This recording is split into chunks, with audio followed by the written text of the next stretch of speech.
Nung elementary ako, kapag nakikita ko yung eskwelahan ng mga high school, iniisip ko na sana bumilis yung oras.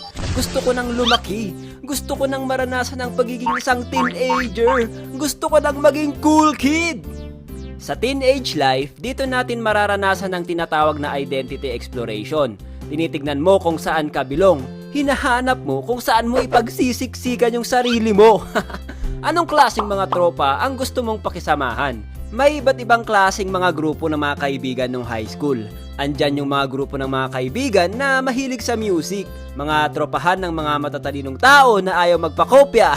De, joke lang. Mga tropahan na mahilig sa sports, mga tropahan na mahilig sa kalokohan, at marami pang iba. Sa grupo namin siguro masasabi kong hybrid yung klase ng tropahan na meron kami. Isa lang ang sinisigurado ko. Alam kong hindi kami kabilang sa mga matatalinong tao. Puro lang kami tawanan at kwentuhan ng mga tropa ko.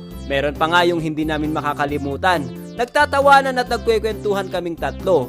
Bigla na lang kaming tumahimik ni Pinya at itong si Sen ay tawa pa rin ng tawa. Nagtaka si Sen kung bakit kami tumigil tumawa. Pagharap niya, nasa harapan na pala niya yung teacher namin.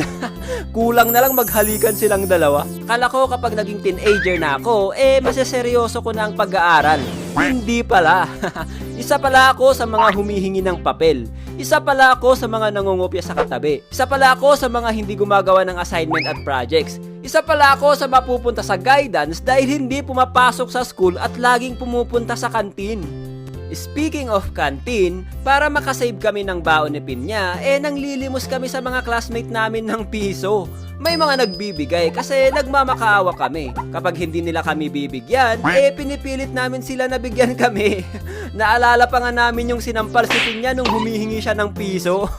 Isa pang ginagawa namin ni Pinya dati na wag niyong tularan, nagnanakaw kami ng snack sa kantin. Laging puno yung bulsa namin ng burger at ibang mga hinahablot namin sa kantin. Wala pa kasing CCTV dati kaya malakas yung loob namin magnakaw. Pinagsisihan ko nga yung ginawa ko na yun Iniisip ko na sana makasalubong ko yung mga nagtitinda noon sa kantin para mabayaran namin yung mga burger na pinagkukuha namin sa kanila. Crush sa school. Ang pagkakaroon ng crush ay isa sa highlight natin sa pagiging isang teenager. Sila ang isa sa mga dahilan kung bakit tayo pumapasok sa school maliban sa mga tropa natin. Sila ang dahilan kung bakit tayo nagkakaroon ng motivation. Sila ang dahilan kung bakit natin inaayos ang mga sarili natin. Wala akong balak magka-jowa noon, kaya talagang paghanga lang ang tingin ko sa pagkakaroon ng crush. Sus! Hindi ka lang crush ng crush, wey! Pagtungtong namin ng second year high school, ito yung pinakamasayang year namin ng high school. Halos kumpleto ang tropahan nung taon na to. Dito rin taon na to, nag-umpisa ang pagiging isang atleta ko. Nagpa-try out yung coach namin at sumama naman kami nila Pinya. Sumama kami para lang makatakas sa klase. Madaming nag-try out pero konti na lang ang bumalik. Kami nila Pinya, tinuloy-tuloy na namin. Malapit na kasi ang district noon kaya kailangan na nila ng players para mag-represent ng school.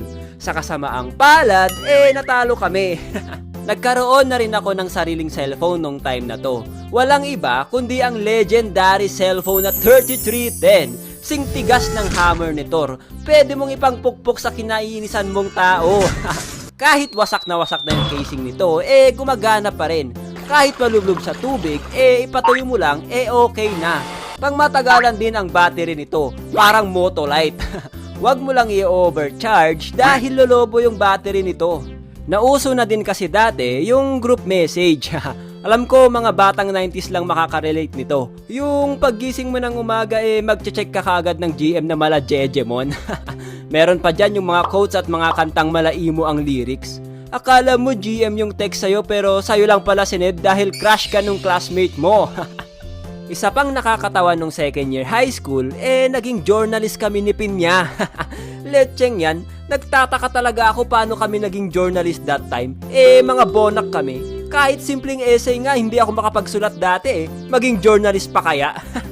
Proud na proud pa kami dati kasi may t-shirt pa kami na nakasulat na journalist. Pagka third year high school ko, ito yung pinaka-boring na taon sa akin. Watak-watak na kasi ang tropahan noon. Hindi na kami magkaklase. Feeling ko nga pinaghiwa-hiwalay kami ng mga teacher noon. Graduated na rin kasi yung crush ko noon, kaya malaking percentage ng motivation ko ang nawala. Itong taon na to, ang may pinakamarami akong cutting classes dahil bored talaga ako sa school nun.